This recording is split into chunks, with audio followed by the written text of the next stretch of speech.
That's good for the organization, but then you say, hey, what's in it for me? Great, I'll do automation, I'll automate myself out of a job maybe. Well, that's not the reality, and we see that all the time, that what we're talking about is not removing jobs, but getting more of the jobs.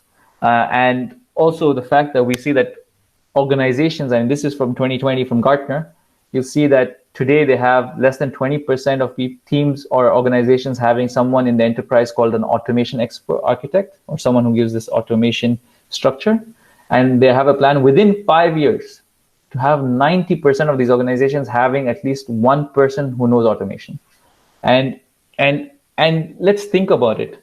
Imagine now, you go into the world and you say, okay, guys, I want to be a developer. It's good that you want to be a developer. That's great. But the development space itself has been so saturated that, you're coming to a mature market, mature domain.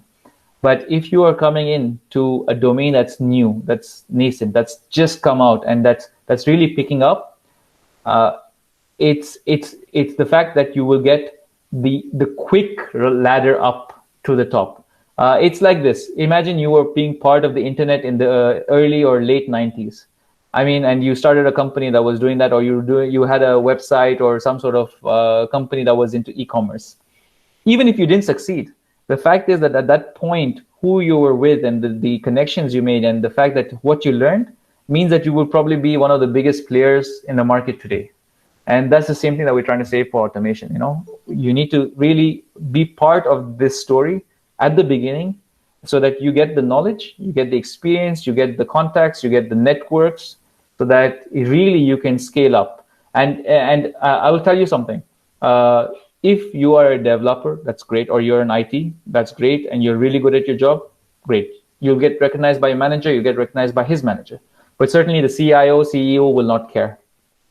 If you're into automation, and what I mean by that is that you can do a job, let's say 20%, 30% better than someone else, that's great. But if you can do a job that makes everyone 20%, 30% more effective, you will have not only the notice of your manager and his manager, but certainly the top of the hierarchy of IT.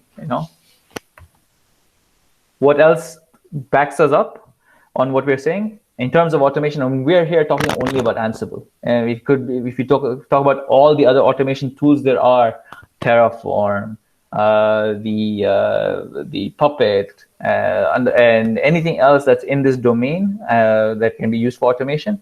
There's just so many open jobs available. There's so many open jobs that people don't have enough people to fill those jobs in. So you can even see in terms of the growth between the 5 years, it's the third fastest rising tech skill. And this is not from Red Hat that I have this. These are independent discussions and independent websites and independent studies that have been done. And in terms of the most loved tools and frameworks, and even in terms of open source technologies, and I know that you would know open source. I mean, Ali is, of course, had these discussions earlier in previous meetings, that you will know that this is one of the fastest uptake, skills that are in demand. And you can say, great, okay, so it's a skill that's required. It's a skill that will take me up, but then how do I learn? And this is where we want to show you that there is no dearth, or there's no lack of trainings, there's no lack of workshops, there's no lack of community when it comes to automation. And I'm just talking about Ansible because that's what I know. But even without Ansible, if you were to just talk about any other automation, there is just so many workshops that are happening around the world. And now, especially at the time of COVID, where everyone is remote, there is no reason to say, hi, I can't make it towards one place or another. Everything is virtual. You have the ability from your house, from your room, to go and become an expert. You don't need to go into Silicon Valley to be a top-tier automation expert.